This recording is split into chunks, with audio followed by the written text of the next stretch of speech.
manahirana foana marina araky ny andresanao dia zavatra efa tsy manaitra le izy satria zavatra efa mateti-pitranga zavatra ohatr'ireny kanefa ny manahirana foana ny mirehetra satria ireny no atao hoe olobe ny tanàna zany reny na tiana na tsy tiana zany olona hoe mpitondra ny tanàna zany no fitaratra amin'ny lafiny rehetra io zany tsy marina le fitenenana hoe vie privé zany fa ianao zany rehefa nanolo tena ho an'ny hitondra ny tanàna olo publika moa zany ianao dia ianao zany mapublika anao dia hitantaratra eny amin'ny fomba fiteninao, hitantaratra eny amin'ny fihetsikao, amin'ny fanaonao zany ianao no fitaratra eo amin'izay raha ohatra ka commune misy ianao dia ianao fitaratra eo amin'ny commune. Olobe mpananatra zany ny anaran'izany rehefa mananatra ianao dia enona satria ianao no anome lesona rehefa anome lesona ianao dia ny fiainanao aloha atao fitaratra mba hahafahana andraisana lesona avy any aminao. Zay zavatra zay zany mila mahazo an'izay resaka izay ny olona rehetra zay ho hita nandray fanapa-kevitra ianao hitantana tanàna na ho lasa Solom-Bavambahoaka na hitantsika ho be ny tanàna tany Ambanja nisy ny tena fanome tontondro mihitsy le tany Diego zany fampisikotra orona sy ny sisa tany Fanirisoa ambony estrady isan-karazany dia reny zavatra reny matoa zany ianao hitam-bahoaka dia mila manome endrika tsara an'izay fa taratra io zany manome taratra rehefa aveo ohatriny ahoana ny kalitao amin'ny mpitatana firenetsika dia mampalahelo raha reny ny sary aseho. Ilay fomba fanaovana politika eto amintsika mihitsy lolo zonantenaina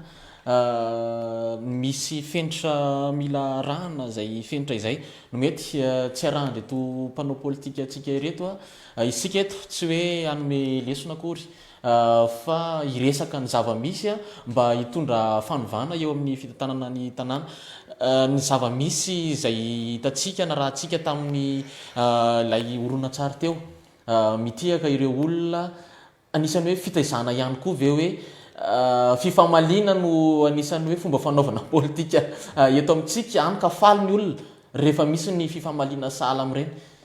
ka eo indrindra ny olana mitondra tonga any amin'ilay politika populisme moa zany tena hitina eto amintsika aloha zao mialatsina fa zay zany le zany hoe tsy misy hevitra tena mandeha aloha zany eto amin'izao fotoana izao fa resaka populisme no mandeha zany zao zay no hitezana antsika eto zany hoe iza no tena mahay miteny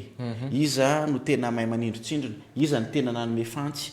ary izy zany zao mefara izy ny tena matanjaka any zany le izy dia zay zany no hitezana antsika eto dia voataiza ao anatin'izay tsika dia zay tena vetikevitra zay mipotra tsy mavita mamakafaka sy mandanjalanjana zany isika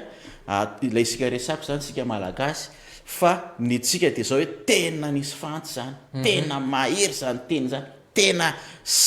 ataoko hoe mitratrevatrevo zany olona zany zavatra zany no hitezana atsika dia manahirana le izy ny any ka lasa zay manana an'izay le cote de popularité izay no enjehana par rapport amin'ilay populisme zay enjehana haneo an'izay endrika ary manahirana zany dia endrikana resaka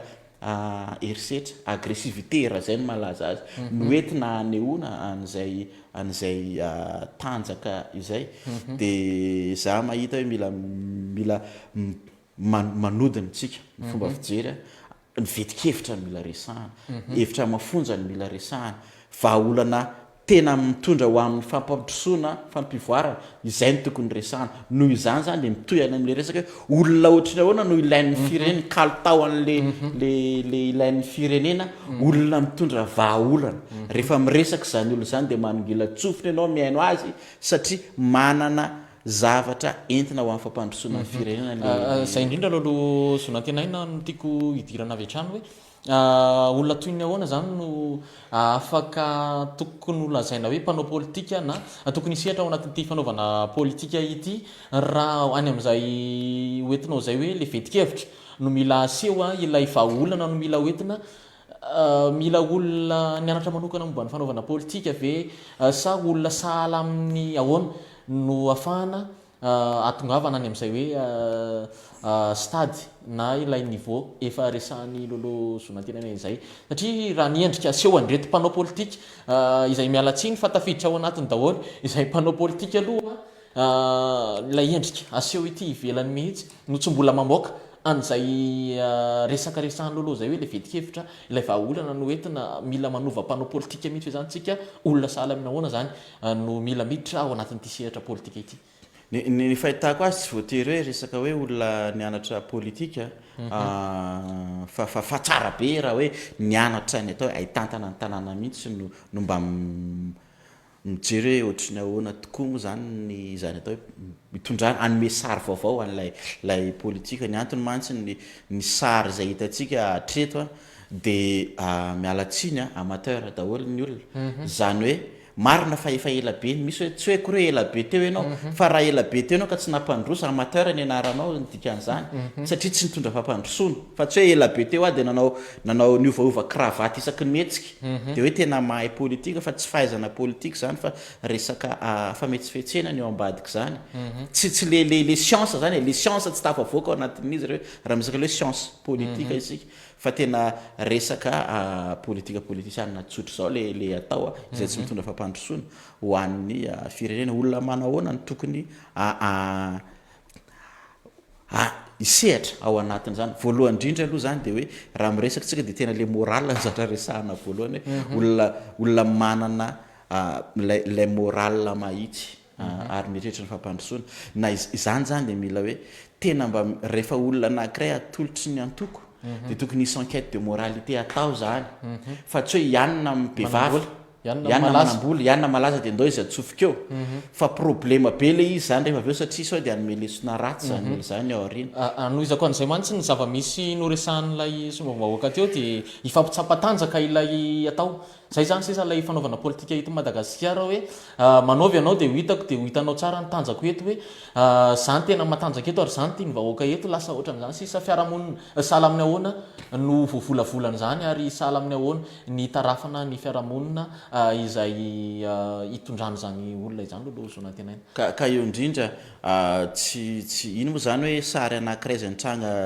voatsela fa le misy hoe misy zay le friaréana zay ary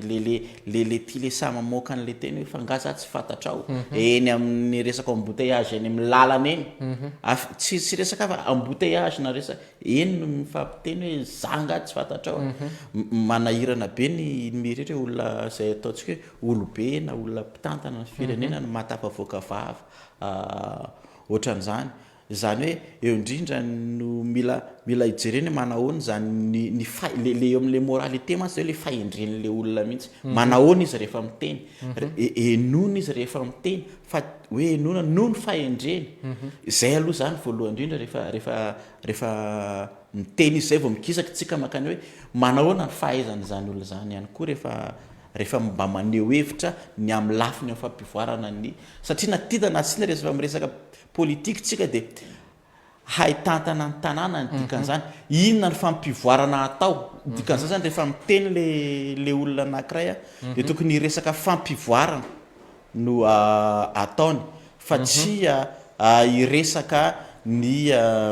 friaréana izay anazy ho an'ny tenany manokana no ataony noho izay zany mila manana izay hevitra ny amin'ny fampivoarana ny tanàna zay ny olona zay milaza fa hitondra firenena io zany tsy hoe rianina zao manenjika ny rianina sy rianina fa ahoana fampivoarana atao mba ahafahan'ny firenena mandroso ho amin'ny tsaratsara kokoa hatrany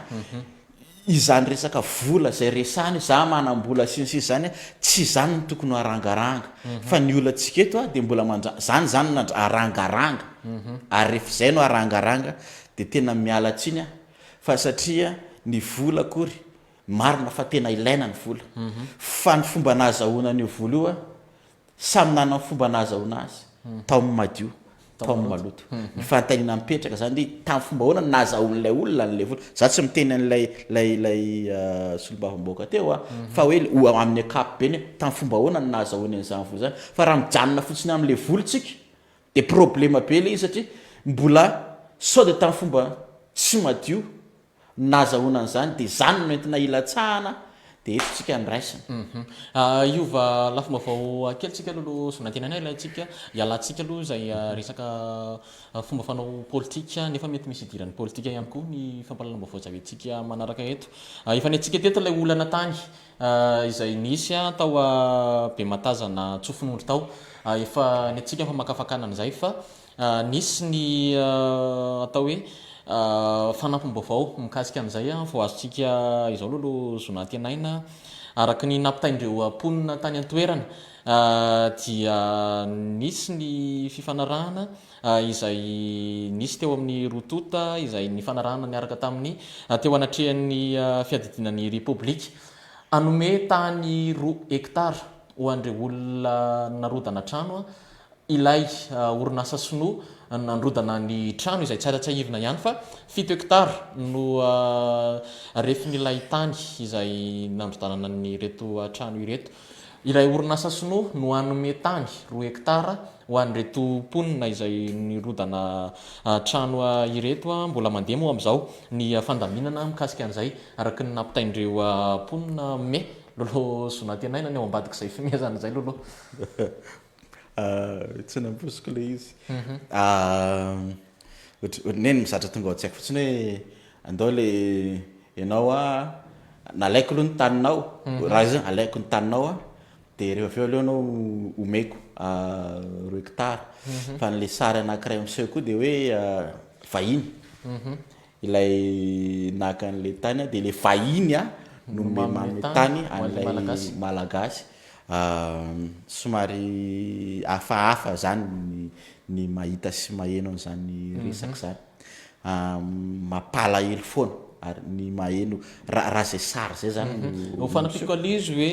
ny zava-misy dia teo anatrehan'ny fiadidinan'ny Republika no nanaovana izay fifanarahana izay fanampiny kely fotsiny. Vao maila izy manahirana ny ao anatiny mahafinaritra hoe miditra zany ny fiadinan'ny Republika mezaka mandamina ao anatin'le izy hoe mba omeo 2 hektara reto olona reto fa na izana zany ny fiadidinan'ny Republika dia Republika Madagascar zany zany hoe reto misy sinoa dia reto misy gasy dia rehefa mijery zany le hoe anao an'le négociation dia na tiana na tsy tiana manome vahana n'le vahiny any izany ny Republika miala tsiny ako amin'izay resaka izay fa mila manana izay fahendreny izay tsika ao anatin'le izy marina hoe nahazo 2 hektara hoe tsara kokoa zany nahazo 2 hektara noho tsy nahazo mihitsy fa na izana zany dia mila mandinika lalina foana ihany tsika hoe reto misy malagasy izay nonina teo amin'le toerana hatramin'izay ary ireto ilay sinoa izay ekena fa nisy taratasy sy ny sisa ao anatin'izay fa isika tsirairay avy dia mbola mipetraka ao anatin'ilay lalàna hoe tsy afaka mivarotra tany ho an'ny vahiny ahoana no mahatonga an'izany rehetrarehetra zany inona ahoana no fanazavana afaka entina tsy haintsika ny tena hoe manazava ny zavatra mitranga indrindrandrindra raha ara-pitsarany ty miseho eto fa ny mahatonga ny négociation tafiditra ao anatin'izany rehetrarehetra zany mampametra-panontaniana daholo ny zavatra anankiray ngeza be zany dia zao foana ny resantsika hoe andao re ho arovantsika ny tanyntsika andao ho jerena ny mponina ao anatin'le izy dia andao homena vahana kokoa ny malagasy noho ny vahiny eto amin'ny tany misy atsika. Mandrona zany eritreritra zany lolo zonatenaina tafapetraka ve ny fiandrianam-pirenena izay irairaintsika ary ny andininy voalohany any amin'ny lalam-pandrinana dia mametraka an'izay hoe Madagascar dia tany manana ny fiandrianany ary manana ny teniny ihany koa ilay fiandrianam-pirenena manahoana manoloana an'izany zavatra resantsika izany mikasika an'iny tany izay nisy tao Bematazana tsofinondry. Io mantsy zany rehefa miresaka fiandrianam-pirenena ianao dia tsy maintsy hoe manome vahana fanomezana lanja ny firenenao sy ny fireharehanao ho an'ilay firenenao manoloana ny tsiponina zany hoe le vahiny tonga eo aminao zay zany le izy na manoloana vahiny any ivelany ny firenena zany hoe manana an'izay zany manana fiandrianako ako dia zay ny anay dia raha vao ohatra zany ianao ka tratrana tsindry ao anatin'le izy tsindry avy any ivelany na tsindry avy ny vahiny dia izay le hoe fiandrianana izay tsy tafapetraka zay fiandrianana zay dia zay zavatra zay mila jerena tsara foana le izy hoe iza no manindry anao fa raha mbola voatsindry anao dia tena tsy tafapetraka zay rehetrarehetra zay nefa dia zao ilana fahendrena foana fametrahana n'lay fiandriana hoe fiandriana pireneny ty atao ty ahoana ny afahako fiarah-miasa zany akory tsy fanily kliana sanatria mivava fa misy ny fiarah-miasa kanefany samy mahazo tombony rehetra ao anatiny rehefa misy ny atao hoe raha ianao zany no nihetra dia tsy tafapetraka amin'ny fiandriana pirenena mandrona n'ilay resaka 2 hektara izay nomen'ilay orinasa sinoa ao an'ireo mponina ravafananana lolo zonatena any tsy hijeritsika any amin'ny resaka lalàna aloha na hoe ndrariny sy nihitsiny fa ilay maha-olombelona no andeha hitondrantsika ny famakafakana satria araka ndresahanao teo hoe resaka fitsarana ilay resaka eto resaka ady ara-pitsarana tsy afaka miditra any amin'izay tsika rehefa izay aloha ny zava-misy fa any amin'ilay maha-olombelona kosa manahoana ny fijirina hoe tamin'ny 7 hektara no nisy olana ireo ravafananana izay tao anatin'ny fotoana fohy trano misy 570 no potika tao anatin'izany tany 2 hektara no nomena azy ireo tsy mbola nisy moa fanampim-baovao hoe manahoana kosa ny fanorenana trano izay ho ataon'ireto olona ireto nisy ve nihonitra tamin'ny fandravana sa tsy nisy fa zay ny vaovao tonga atao ampelantanana fotsiny hoe tany mirefy 2 hektara no takalona izay tany izay nomena ireto mponina ireto ilay maha-olombelona mihitsy atondresana lolo zonatena le izy ange nanijeren'le sary tamin'ny tany aloha fandravana an'le trano dia fa mampalahelo le izy zany hoe ilay maha-olombelona mihitsy ny vohitsakitsaka ao anatin'izany rehetrarehetra zany ny tsy fidy ny arangeny ny cyclone tonga mandrava tondra-drano mandrava ny tranony olona mampalahelo foana dia eto zany rava ny trano le maha-olombelona dia fa problema be ao anaty zay fandravana trano no natao dia mampalahelo zany rehetrarehetra zany eo amin'le hoe maha-olombelona ankoatr'izay rehefa rava le trano dia tenenina indray ianao hoe io ara misy tany le taninareo nefa le kely amin'io no omenanareo indray dia tena manahirana ny mieritreritra na ny miaina zany zava-misy zany misy fanitsakitsahana an'ilay maha-olombelona ao anatin'izany rehetra zany mila mijeritsika hoe ohatrany ahoana ny atao mba ahafahantsika mametraka an'izay ajan'ilay maha-olombelona zay mba tsy hanao fanararaotana sanatria ny vava fa kosa tena hijerin'ny maha-olombelona iriko ny mba le olona mba tena mba iotra tokoa amin'ny fiainana satria araka ny resahanao teo fa ahoana ndray zany ny fanamboarana ny trano satria fa rava le izy hanahoana ny toy n'izany satria na tany be eo fotsiny tsy manana tanjaka entina nyrenana trano le vola sinsy nanana trano dia tsy dia misy varana ohatra fa tante ngava zany napetraka eo aloha mifandray moa zay lafim-baovao anankiroa izay ny antsika teto zay lo zonatenany anankiray resaka fomba fanao politika sy ny mpanao politika ny anankiray kosa resaka fiandrianam-pirenena ny maha-olombelona misy ifandraisany zany satria miainga amin'ny politika ny atongavana ny amin'izany hoe fijoroan'ny fiandrianam-pirenena izany sy ny fijerena ny maha-olombelona